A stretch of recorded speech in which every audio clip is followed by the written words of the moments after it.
si è tenuto al centro polifunzionale di Fontanafredda in provincia di Pordenone il Parkinson Day, organizzato dall'assessorato alla sanità del comune e dall'associazione L'Aquilone.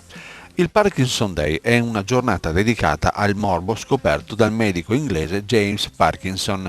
L'intento degli organizzatori è stato quello di parlare di questa malattia che possiamo definire cronica, degenerativa, complessa e dare un messaggio che insieme si possono fare tante cose. Dopo i saluti delle autorità, nel pomeriggio è stata presentata in anteprima la pièce teatrale intitolata Il signor Pick-up, magistralmente interpretata da Sergio Sarachini e Sara Longobardo, che sono anche gli autori dell'adattamento per il palcoscenico dei testi di Lina Giust, persona colpita da questa malattia e che ha voluto fortemente questa situazione teatrale. Per quel che riguarda questa rappresentazione, com'è andata? Come è stata vissuta, Lina?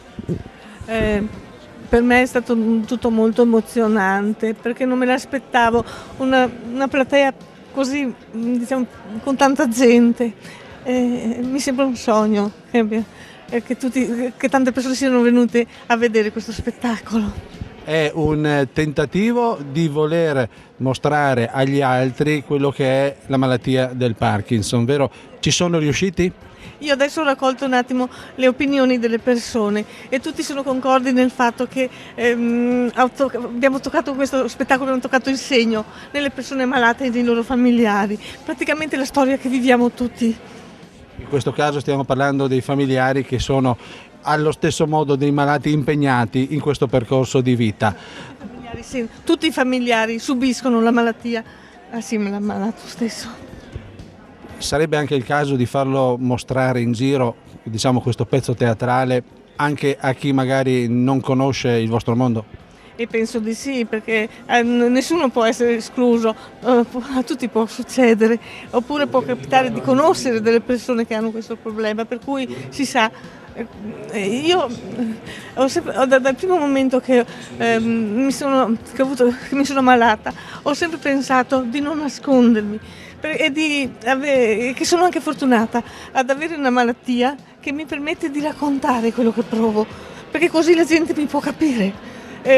Possiamo chiedere gli ausili, perché se ci chiudiamo nel nostro mondo nessuno ci viene incontro. E di conseguenza, con questa esperienza sia di vita, grazie al marito e alle persone vicine, all'associazione L'Aquilone, avete raggiunto dei risultati anche per gli altri ammalati? Io questo penso proprio di sì, io credo, perché tutti quelli che partecipano alle nostre attività sicuramente se non si trovassero bene non verrebbero. Su questo...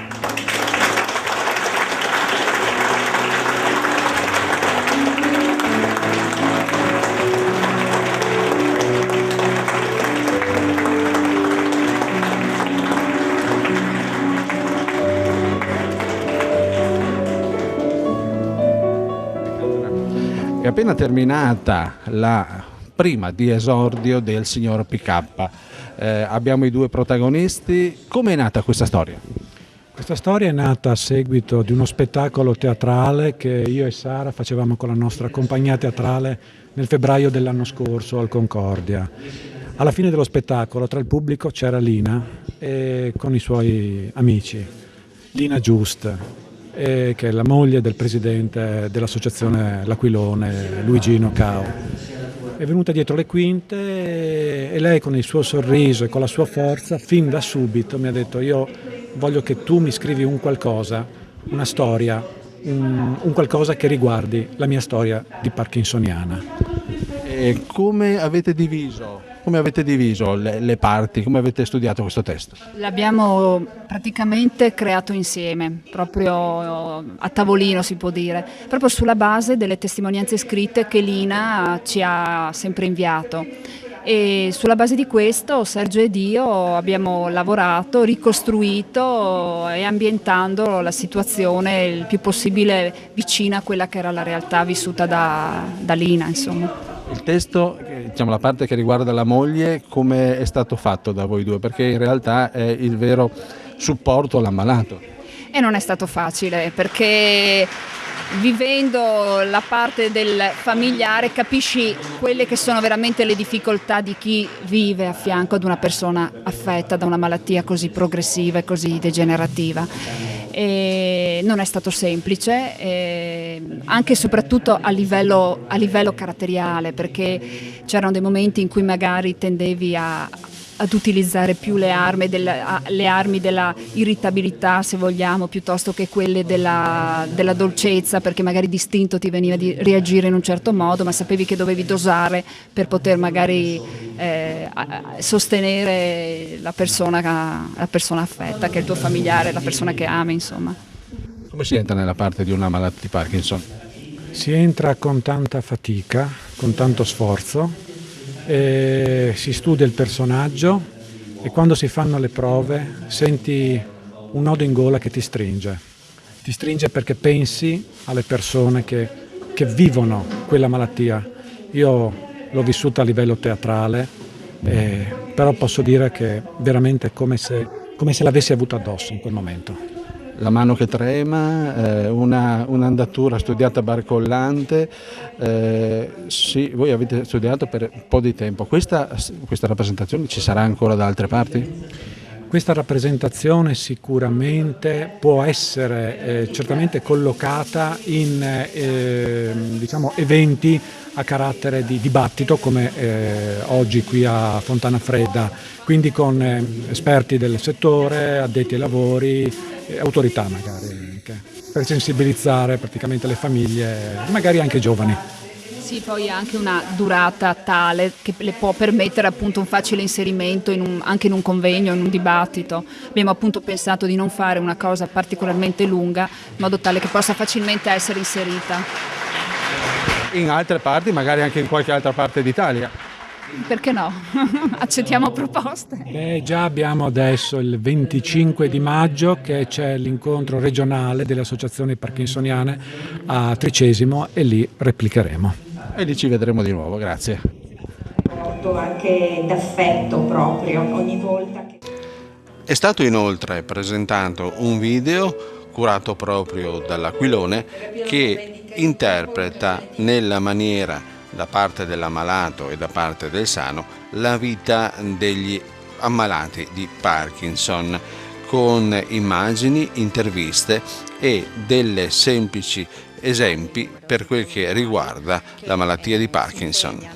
Anche una volta all'anno, una giornata, però si impegnano a recarsi nelle varie strutture per far conoscere l'associazione e raccogliere fondi. Quest'anno abbiamo attivato i laboratori terapeutici occupazionali, che sono stati un momento importante per creare sì gli oggettini di Natale che poi andavamo a presentare nelle varie strutture, però sono stati per 3 mesi un incontro settimanale dove volontari hanno voluto dare il loro tempo proprio per aiutarci. Poi abbiamo i mercatini di primavera che siamo sempre presenti con le piantine aromatiche nel mese di marzo, e poi c'è la giornata del Parkinson Day con i geranei.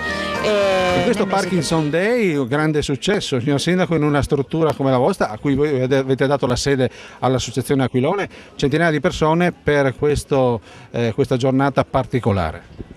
Ma penso che assieme all'assessore Bozzonello qui, quando abbiamo pensato di spostare la sede dell'Aquilone dalla struttura dove eravamo prima, quando abbiamo aperto questa struttura qui, che si chiama Risorgiva, abbiamo dato una sede, secondo me una bella sede, non tanto per la sede da 6x8 circa, ma la sede proprio perché è entrata la mentalità, secondo me, nel comune di Fontana Fredda di essere vicini a questo tipo di... Il Parkinson è una cosa che forse prima non era molto sentita perché non era molto propagandata, invece adesso abbiamo fatto un'azione, secondo me, veramente di diffusione di questa cosa, c'è tanto volontariato, tanta gente del comune di Fontana Fredda, e secondo me va a merito della nostra amministrazione, del mio assessorato alla cultura e quindi del comune di Fontana Fredda aver creato questa realtà. Anche la provincia, che oggi ho portato il saluto perché il presidente Ciriani non poteva essere qui con noi, la provincia è fiera di avere una realtà come quella di Fontana Fredda, insomma. Allora, visto che l'ha tirato in ballo il sindaco, assessore Bozzonello, che ha ricevuto le lodi, in questo caso dal primo cittadino, ma sentendo entrambi vi ho visto molto vicino a questa associazione. Sì, lo siamo, io ho solo proseguito l'attività che già da anni il sindaco Baviera porta avanti, credo che questa è una realtà a livello provinciale ed è giusto che un comune come il nostro ci metta energia, forza e anche il desiderio di fare un qualcosa che vada al di là del dovuto dell'amministrazione, ma ci sia anche quel sentimento umano e forte che deve caratterizzare un'amministrazione. Sindaco, ritorno a lei per una cosa, vero che li sosterrete sempre? Ma guardi, prima delle opere pubbliche secondo me viene la famiglia e vengono questi problemi qua, poi le opere pubbliche possono arrivare anche dopo. La gente deve veramente cominciare a capire che i valori della famiglia non sono valori di carattere economico ma valori di carattere morale. L'azienda sanitaria 6 presente ufficialmente in forza a questa manifestazione qual è la strategia per i malati di Parkinson e anche gli altri malati di malattie degenerative?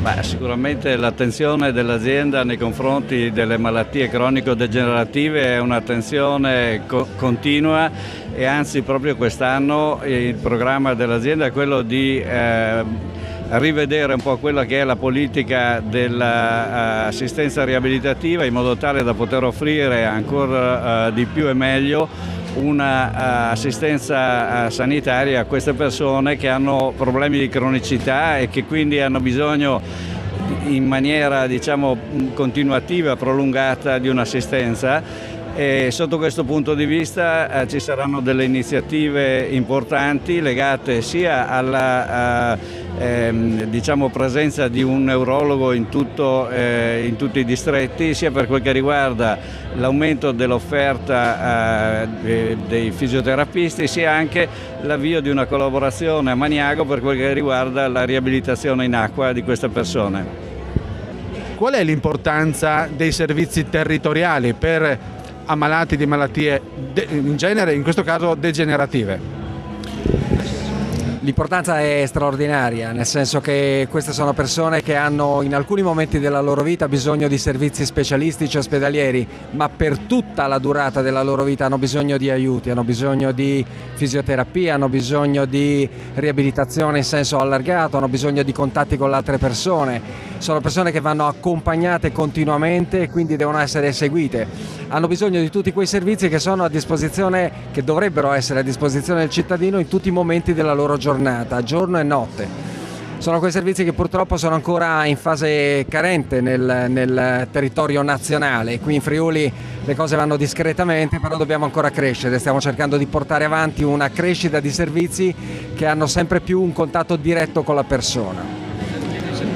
Quali sono questi servizi che potrebbero essere utili? I servizi sono, come dicevo prima, servizi di tipo fisioterapico, fisioterapia, quindi riabilitazione, ma ci sono delle fasi della malattia nei quali è importante avere contatti anche con infermieri, è importante avere contatto col medico di medicina generale e bisogna in qualche maniera collegare sempre di più queste possibilità, queste risorse che ci sono, collegarle sempre di più in modo tale che funzionino al meglio intorno alla persona. Spesso si parla a sentire anche di bisogno di supporto psicologico. Non c'è dubbio, se da questo primo giro, appunto quello di infermieri, fisioterapisti e medico di medicina generale, ci allarghiamo, c'è bisogno di tutta una serie di specialisti, tra cui gli psicologi, che giocano un ruolo importante. Questa è una malattia che ha importanti ripercussioni nell'ambito della sfera emotiva e quindi bisogna trovare il modo di far sì che queste persone non si sentano isolate, non si lasciano andare e trovino sempre la forza dentro se stessi di continuare, di lottare, di riuscire a dare sempre il meglio di se stessi. Mi perdoni, di avere anche un'azienda sanitaria che li segua? Questo è quello che cerchiamo di fare, compatibilmente con le risorse, non più tante e al meglio di tutte le nostre possibilità. Noi ce la mettiamo tutta, talvolta non basta. Questo Parkinson Day appena finito a Fontana Fredda, Luigino Cao, contento? Sì, sono contentissimo, è andato al di là delle più rosee aspettative, c'è stata grandissima partecipazione di gente, c'è stato un buonissimo teatro e questo non può che soddisfare, per tutto il lavoro che abbiamo svolto. E ringraziamo tutti gli organizzatori, i volontari, tutti quelli che hanno partecipato per la costruzione di questa giornata. Diciamo che potrebbe essere un'esperienza da esportare. Sicuramente questa è un'esperienza da esportare, sicuramente la riproporremo al convegno regionale che avremo il 25 di maggio a Tricesimo. E quindi di conseguenza anche la rappresentazione del signor Pick-up ha colpito molto il pubblico presente qua oggi. Sì, almeno dagli applausi, da quello che si è sentito, ha colpito molto, ma molto, diciamo, questa rappresentazione. Come è venuta fuori questa storia? Lo diciamo a chi ci sta guardando. Ma è un'idea di mia moglie, lei scrive continuamente, parlando con questi attori, e pian pianino è nata questa cosa e si è creato, diciamo, questo teatro e questa rappresentazione della malattia poi. Diciamo che metodi del genere potrebbero essere molto utili per presentare magari a chi non sa, ma anche a chi sa che cos'è il Parkinson. Ma sicuramente questo è un veicolo comunicativo che può portare alla conoscenza di tante persone che normalmente nella malattia, come è stato anche reso noto oggi, tendono a chiudersi dentro la casa o non uscire. Questo praticamente fa capire che anche con la malattia di Parkinson si può avere una vita sociale insieme con gli altri tranquillamente, insomma. Medici e amici. Medici, amici e tutti. Alla fine c'è stato un dibattito, se così possiamo dire, tra Lina Giust, l'assessore alla sanità del comune di Fontana Fredda, Carlo Bolzonello, e il dottor Marco Castelletto. Una specie di teatrino su alcune riflessioni molto importanti che hanno chiuso molto bene la giornata. Siamo appena scesi dal palco dell'intervista, però Lina vuol dire ancora una cosa. Io dico che grazie al Parkinson sono riuscita a realizzare questo, altrimenti non l'avrei mai fatto. E intervistando e parlando qui con dei colleghi ho saputo anche che il familiare, rivedendo queste immagini, si è rivisto, vedendo questo spettacolo si è rivisto e ha capito cose che prima non avevo mai pensato.